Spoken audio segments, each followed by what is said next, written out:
Olá, meus queridos e minhas queridas, tudo bem com vocês? Olha eu aqui de novo, professor Andrei de novo na área, para mais uma aula de Biologia A. Biologia A que é a frente mais irada, a frente mais incrível, a frente mais sensacional de Biologia, tá? Nunca se esqueçam disso, hein? Nunca se esqueçam disso, ok? Bom, chega de embriologia. Chega de embriologia, hoje vamos falar de biologia molecular, a parte 1. Então, a gente vai falar muito sobre biologia molecular nas próximas aulas. Essa é só a primeira aula na qual a gente vai falar de biologia molecular, focada principalmente nas moléculas inorgânicas, que é a água e os sais minerais, tá bem? Então, vem comigo que a gente vai começar esse conteúdo que é super importante, tá? E super legal de aprender. Vamos lá, olha só. Primeiro de tudo, a gente tem que pensar do que são feitos os seres vivos. Vocês já pararam para pensar nisso? Do que nós somos feitos?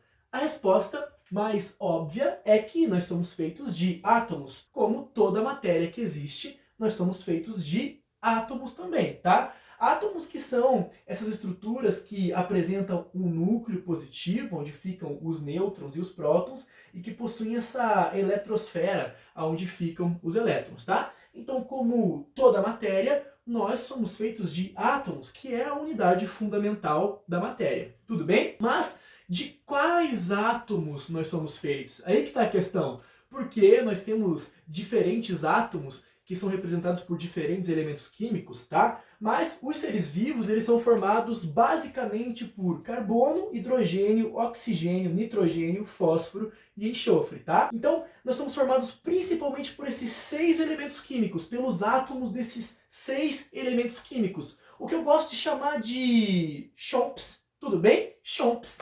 Chomps. Chomps por quê? C de carbono, H de hidrogênio, O de oxigênio, N de nitrogênio, P de fósforo, né? Lembra que fósforo é um elemento químico que na tabela periódica é representado pela letra P, e S de enxofre, que lembra lá também, né? Enxofre na tabela periódica é S, né? S de sulfur, tá? Do inglês, tá bom? Então, o nosso famoso chomps, tá aqui um macetinho para você não esquecer nunca, ó, chomps. Nós somos formados, todos os seres vivos são formados por chomps, tá? Se tirar o N fica chops, que eu gosto muito, tá? E que provavelmente atualmente é o que compõe a maior parte da minha matéria, tá? Chops, tá? Mas chomps. Chomps é um macetinho que a gente vai utilizar para lembrar todos os elementos químicos, todos os átomos de elementos químicos que formam os seres vivos, tá bom? Então quer dizer, professor, que nós somos feitos basicamente de 6 elementos químicos? Sim, basicamente desses 6 elementos químicos, tá bom? Então, esse chomps compõe 99% da massa corporal dos seres vivos. 99%. Só sobra 1% para outros átomos, para outros elementos químicos. Então vejam como esses elementos químicos efetivamente formam a maior parte, né, do corpo, da estrutura dos seres vivos, tá bem? E essas moléculas que são formadas pelo chomps, elas podem ser divididas em moléculas orgânicas e moléculas inorgânicas. As orgânicas vão ser representadas pelas proteínas, pelos lipídios, pelos ácidos nucleicos, pelos glicídios.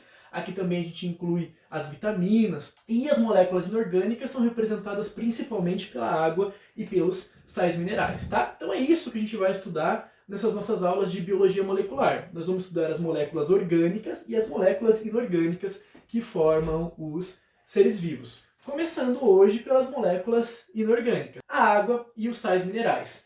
Então, só para vocês terem uma ideia de qual que é a composição do nosso corpo, tendo como base essas moléculas, nós temos que de 50 a 85% do nosso corpo é formado, então, por água, tá? Essa que é a molécula que compõe a maior parte do corpo dos seres vivos, né? Isso não é só na gente que acontece, tá? Mas a gente vai ver que todos os seres vivos, eles apresentam como principal molécula a água, tá?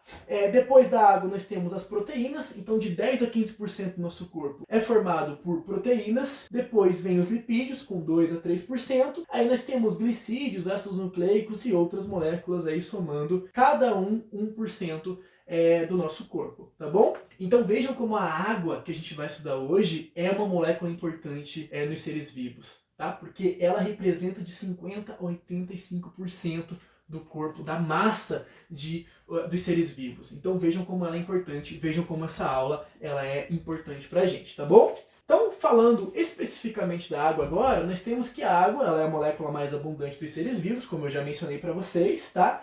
A quantidade de água nos seres vivos ela varia de acordo com alguns critérios, de acordo com alguns fatores. Por exemplo, a idade é um dos fatores que faz com que a quantidade de água no corpo dos indivíduos varie. Então, nós temos que lá bebês, crianças bem pequenininhas, elas apresentam um teor, uma porcentagem de água muito mais elevada que um adulto, por exemplo. Então, os bebês ali têm de 80 a 85% de água no corpo. Diferentemente dos mais jovens, né? Então, as pessoas que estão ali, as crianças que têm entre 13 e 14 anos, que vão ter de 70 a 80% de água no corpo. Aí, isso vai para a fase adulta e essa porcentagem varia ali de 55 a 65%, tá? E os mais velhos podem ter aí cerca de 50%, às vezes até menos de 50% de água no corpo. Então percebam que quanto mais velho a gente vai ficando, menos água no corpo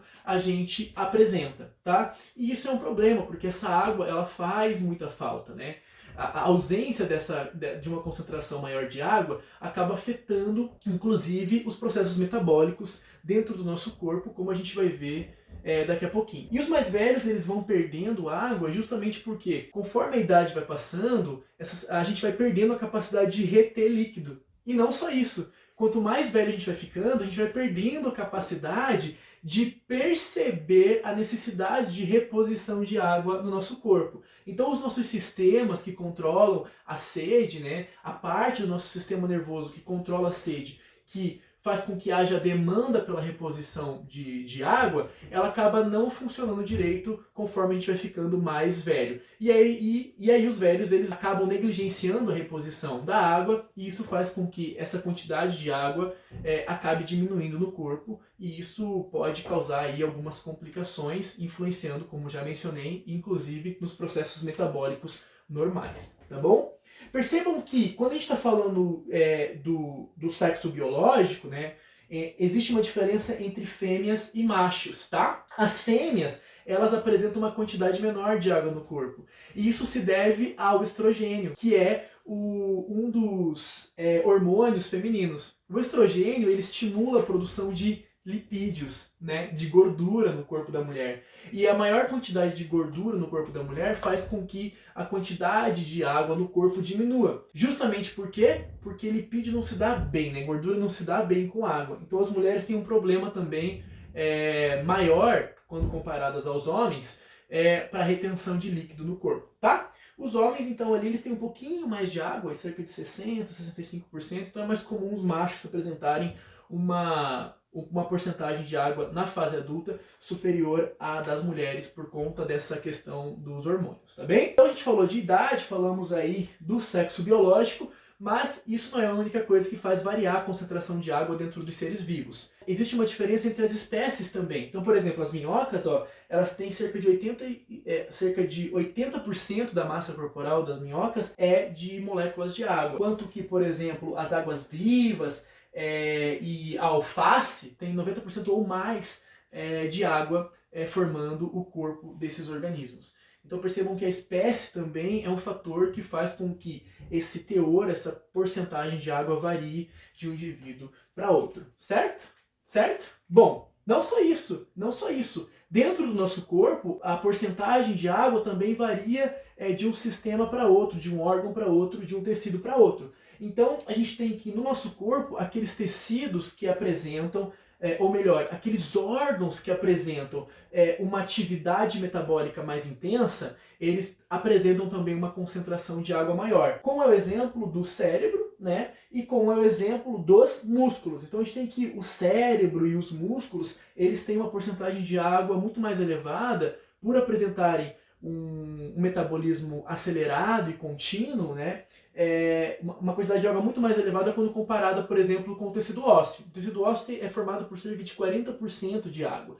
Então, em tecidos onde o metabolismo ele é mais acelerado, ele é mais elevado, a gente vai encontrar também uma maior concentração, uma maior porcentagem de água, tá? Então aqui alguns outros exemplos, ó, os rins têm 83% de água, os pulmões 85%, o sangue vai ter uma quantidade gigantesca de água, cerca de 94%, e isso é importante porque a água torna o sangue mais fluido, tá? A gente já vai ver em mais detalhes qual que é a relevância disso. Nós temos também como exemplo lá os olhos, que tem 95% de água, e o coração 75%. Então percebam como a água ela é importante nos organismos vivos, tá? Percebam como a água é essencial nos organismos vivos. Bom, então nós estamos constantemente perdendo água para o ambiente e obtendo água do ambiente, tá? E aqui eu trouxe para vocês os principais formas através das quais nós perdemos água para o meio e obtemos água do meio. Então nós perdemos água principalmente pelo suor. Então o suor representa aí cerca de 23% da perda de água para o ambiente. Lembrando que o suor é formado por água e sais minerais, por isso que ele é salgadinho, tá bom? Tá? Então quando a gente sua, a gente está perdendo água. Tá? É um processo natural e inclusive que o nosso corpo utiliza para resfriar o corpo, para controlar a temperatura corporal. Nós perdemos água pela urina, então 58% da água que nós perdemos no nosso corpo, nós perdemos pela urina. É importante porque a água na urina vai funcionar como um solvente, ela vai solvatar a ureia, para que a urina não seja tão tóxica, não fique tão concentrada. Nós perdemos 15% de água pela respiração. Pela respiração, sim, quando nós respiramos, nós soltamos vapor de água pela nossa respiração, tá? Que sai do nosso pulmão. Então, meu querido e minha querida, quando você tá lá no ônibus, pega aquela lotação lotada no inverno, os vidros todos fechados, todo mundo respirando dentro daquele ônibus fechado, e aí os vidros embaçam, tá? Daí você vai lá e faz o quê? Você passa a mão assim, ó, para limpar aquele suor do vidro, que nada mais é do que a água que bateu e condensou. Você passa a mão para limpar. O que é aquilo que você está limpando? Aquilo é baba.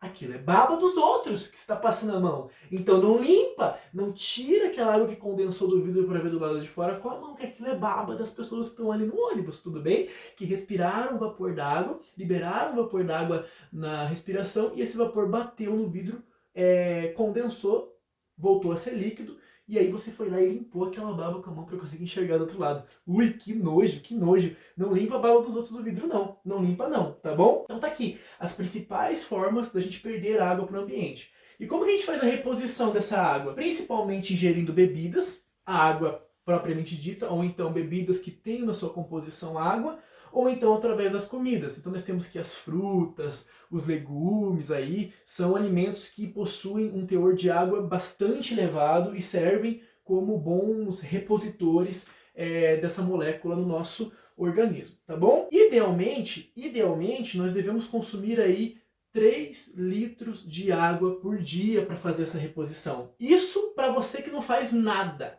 Para você que não pratica exercício, para você que assim como eu, ó, quer só ficar de boa em casa, assistindo Netflix, deitado, sentado, entendeu? Pra gente que não gosta de praticar muito exercício físico aí às vezes, mesmo assim a gente tem que consumir esses 3 litros de água. Agora, se você pratica exercício, aí essa reposição ela tem que ser mais intensa ainda, essa quantidade de água tem que ser mais elevada, porque você obviamente vai estar perdendo também uma quantidade maior de água quando você pratica exercícios físicos. Então, lembrar aí de repor a água tomando uns 3 litros de água por dia aí. Tá top, tá massa, tá perfeito, tá bom? Tranquilo, gente? Tranquilo? Tranquilo? Tranquilo? Beleza, vamos continuar. Então, só lembrando, ei cara, hidrate-se, ok? Hidrate-se. Lembre de tomar a sua aguinha todos os dias para você não desidratar, tá legal? Beleza? Beleza, vamos lá então. Bom, vamos ver qual é então a importância da água no nosso organismo agora. Quais são as principais influências que a água tem em diferentes partes, em diferentes processos no nosso corpo, tá bom?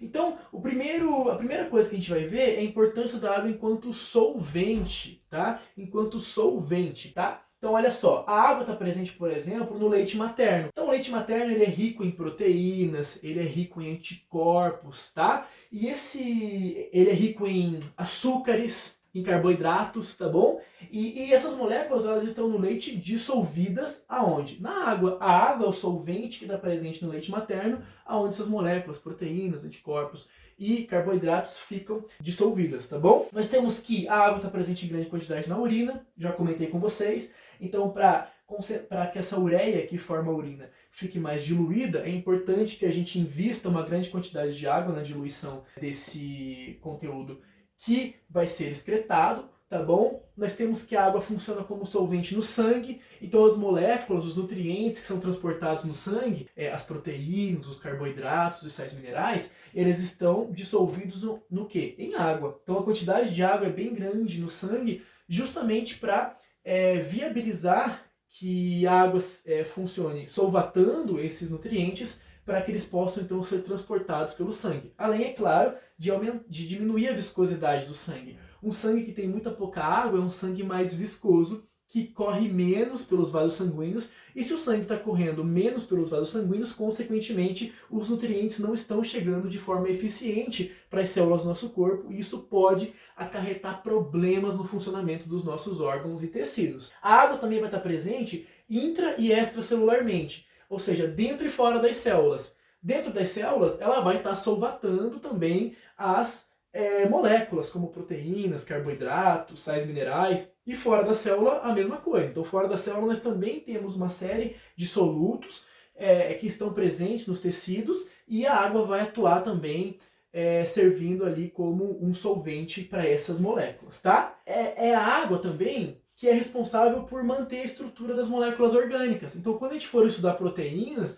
vocês vão ver que as proteínas elas precisam estar em um ambiente aquoso, porque são as moléculas de água desse ambiente aquoso, tá? Que fazem com que as proteínas mantenham sua estrutura tridimensional funcional. Se a água não estiver presente ali, as proteínas elas perdem sua estrutura tridimensional, porque as características estruturais das proteínas dependem necessariamente do ambiente aquoso, tá bom? Você vai ver também que a água, como eu já mencionei, é importante no suor, porque o suor ele é um importante mecanismo no nosso corpo de controle, de regulação da temperatura corporal. Tranquilo? Tranquilo? Então aí, primeiro, água como solvente. Mas eu estou falando aqui de água como solvente, coisas dissolvidas na água, o que isso significa na prática? Bom, o que é um composto que se dissolve bem na água? O que é um soluto que tem a água como seu solvente? Se tratam de moléculas que conseguem fazer ligações de hidrogênio com a água. Tudo bem? Então, moléculas que se dissolvem bem na água são moléculas que conseguem fazer ligações de hidrogênio com a água, o que nós chamávamos antes de pontes de hidrogênio, mas hoje a gente prefere esse nome aqui, ó, ligações de hidrogênio. E o que é isso? As ligações de hidrogênio são ligações que ocorrem entre um hidrogênio da água, entre um hidrogênio da água e um outro átomo que geralmente é um átomo de oxigênio ou nitrogênio, tá bom? E isso ocorre porque a molécula de água ela tem uma característica muito interessante que é um dipolo elétrico, ou seja, ela tem dois polos elétricos, um polo positivo e um polo negativo, tá? Então nós temos aqui a formação de um polo negativo e um polo positivo. O polo positivo é onde nós temos os hidrogênios e o polo negativo é onde nós temos o oxigênio. Veja, isso não são cargas, tá? Não quer dizer que aqui tem uma carga negativa, e aqui tem uma carga positiva. Não é isso, tá bom? Nós estamos falando de potenciais elétricos que formam esses dipolos. Tudo bem? Esses potenciais eles se formam devido à característica da ligação, né, do compartilhamento de elétrons entre o oxigênio e os hidrogênios, que vocês vão ver lá na química, né? Vocês vão ver que isso é uma ligação covalente que existe entre os hidrogênios e o oxigênio. E nessa ligação covalente, os elétrons que são compartilhados entre o oxigênio e esses dois hidrogênios, eles estão levemente deslocados em direção ao oxigênio, justamente pelo fato de que o oxigênio ele é um elemento muito eletronegativo, um elemento que atrai muito os elétrons, tá bom? E como esses elétrons eles estão levemente deslocados em direção ao oxigênio, isso faz com que essa região onde o oxigênio está na molécula apresente um potencial elétrico negativo, tá? Porque os elétrons eles são negativos, então se eles estão mais deslocados, mais próximos do oxigênio, logo essa região fica mais negativa, tá? Em compensação, como esses elétrons que são negativos, eles estão mais afastados em relação aos hidrogênios, nessa região dos hidrogênios forma-se esse polo positivo, esse polo com um potencial mais positivo, tá bom? E aí, o polo negativo da molécula de água consegue fazer pontes de hidrogênio, como por exemplo o polo positivo de uma outra molécula de água, ou então com o polo positivo de uma outra molécula qualquer, tá? Assim como o polo positivo da molécula de água consegue fazer uma ligação de hidrogênio com um polo negativo de uma outra molécula de água ou com o polo negativo de uma outra molécula aí, como por exemplo um carboidrato ou uma proteína, tá? Enfim. Então, só lembrar lá, né, que as ligações de hidrogênio, elas acontecem então entre um hidrogênio e um átomo de oxigênio ou de hidrogênio, geralmente, tá bom? Geralmente. Uma coisa importante é que essas interações, elas são fracas, tá? E eletrostáticas, ou seja, elas são desfeitas muito facilmente, tá? Justamente porque essas ligações elas são bem fracas. Então qualquer perturbação faz com que essas ligações elas sejam perdidas, tá bom? Mas elas também conseguem se reestabelecer com a mesma facilidade que são interrompidas. Legal? Então é isso. As moléculas que têm a água como solvente, elas são solúveis em água justamente pelo fato de que elas conseguem fazer ligações de hidrogênio com a água. Justamente porque, assim como a água, essas moléculas apresentam polos, apresentam dipolos, né? Apresentam polos negativos e positivos. Tudo bem?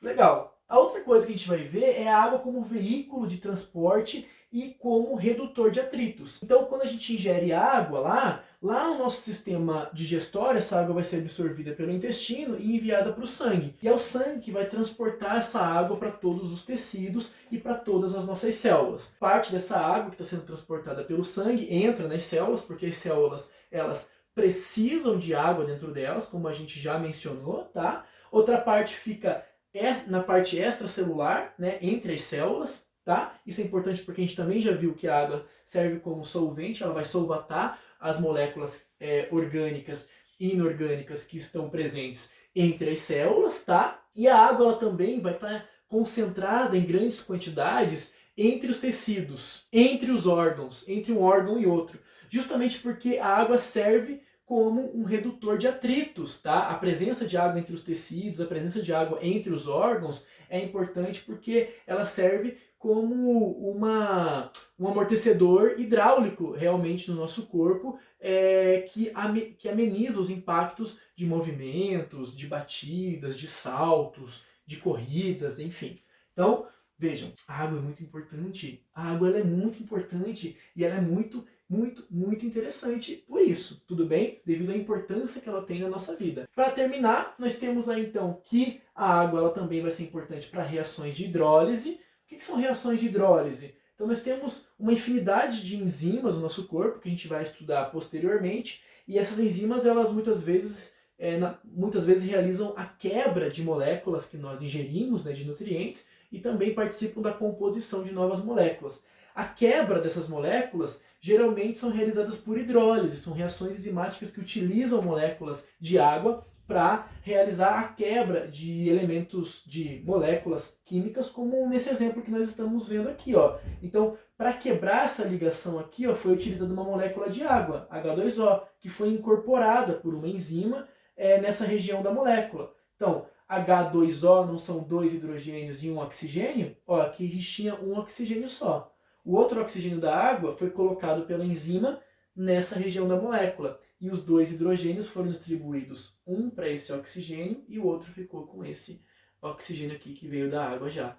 Então percebam que a enzima utilizou uma molécula de água para incorporar esses átomos nessa molécula para realizar a quebra então deste composto, tá? Então a gente vai ver que é muito comum e, portanto, as enzimas elas dependem fundamentalmente da água também para realizar suas funções metabólicas dentro do nosso organismo. E nós temos aqui a regulação da temperatura corporal, que não tem muito mais o que a gente falar, porque a gente já viu bastante, né? Então, a água ela é importante para controlar a temperatura do nosso corpo através do suor e tornando também o sangue mais fluido, né? Porque quando nós queremos aumentar a temperatura do nosso corpo, o sangue corre mais rapidamente, justamente pelo fato de que o sistema circulatório tem essa função de controlar a temperatura corporal também. Mas isso só é possível por causa do teor elevadíssimo de água no sangue que torna esse líquido bastante fluido. Bacana, bacana, bacana. Muito bem. Terminamos então essa parte de água. Então, nossa professor, a água realmente é muito importante. Sim, tá? Muito importante. Tanto que a vida surgiu na água, né? O primeiro ser vivo, sem sombra de dúvida, ele surgiu em um ambiente aquoso, né?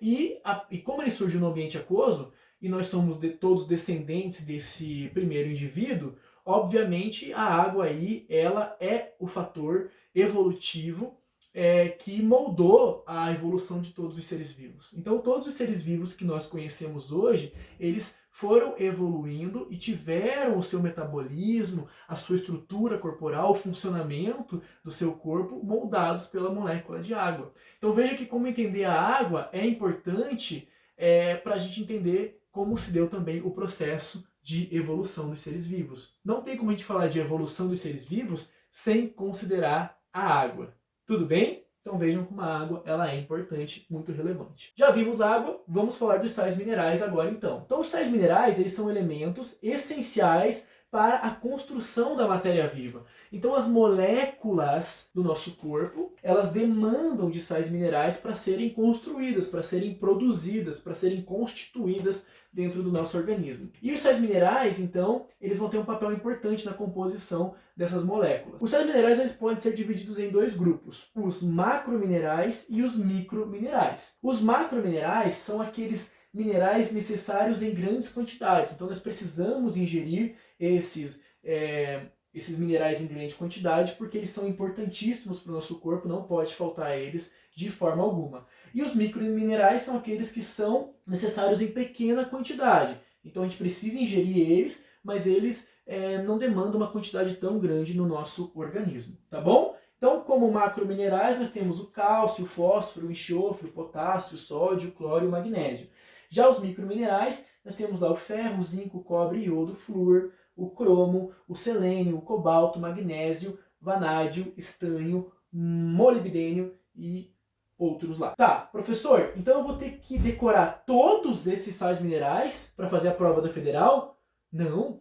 Não, calor e calor em foco. Não, não, não. Calma lá. Eu vou te ajudar. Eu vou te falar quais são os mais importantes. E, obviamente, os mais importantes são os macrominerais, porque eu acabei de comentar com você que eles são essenciais para a constituição das moléculas do nosso organismo, tá? Então, lembrar principalmente dos macrominerais. Porém, nos microminerais nós temos alguns importantes. Alguns, no caso, dois principais, que é o ferro e o iodo, tá bom? Então, vamos falar dos macrominerais e do ferro e do iodo, porque eles são o que realmente importam para a gente dentro de sais minerais. Vamos lá então. O ferro, apesar da gente precisar dele em pouca quantidade, ele é essencial para o nosso organismo porque ele é usado na produção da hemoglobina, que é a proteína presente nas hemácias e que vai realizar o transporte de oxigênio dos pulmões para todas as células do nosso corpo. Mas então, professor, a gente não deveria precisar do ferro em grandes quantidades? Não, tá? Porque o ferro ele pode ser reaproveitado. Todos os dias no nosso corpo morrem hemácias, morrem glóbulos vermelhos, tá? Mas esses glóbulos vermelhos eles são reaproveitados. O ferro presente nas hemoglobinas desses glóbulos vermelhos ele é reutilizado para produzir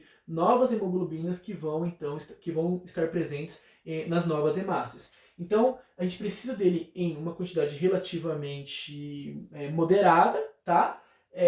Não precisa em grande quantidade, justamente porque ele é reaproveitado. Nós temos o cálcio, que é importante para a mineralização dos ossos, também participa da coagulação sanguínea e da contração muscular. Então é essencial aí para o funcionamento desses tecidos, desses órgãos. Nós temos o fosfato, que é essencial para a produção de nucleotídeos, então para a produção de DNA e RNA, e auxilia também no armazenamento de energia na forma de adenosina trifosfato, que é o tal do ATP, uma molécula altamente energética produzida pelas nossas células através da respiração celular. Nós temos o magnésio.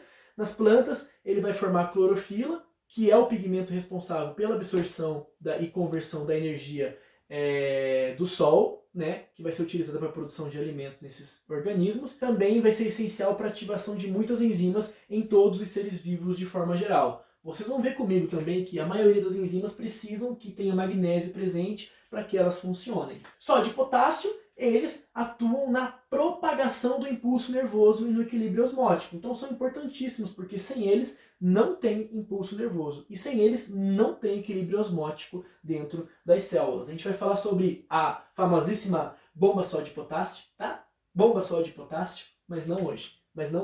Muito bem.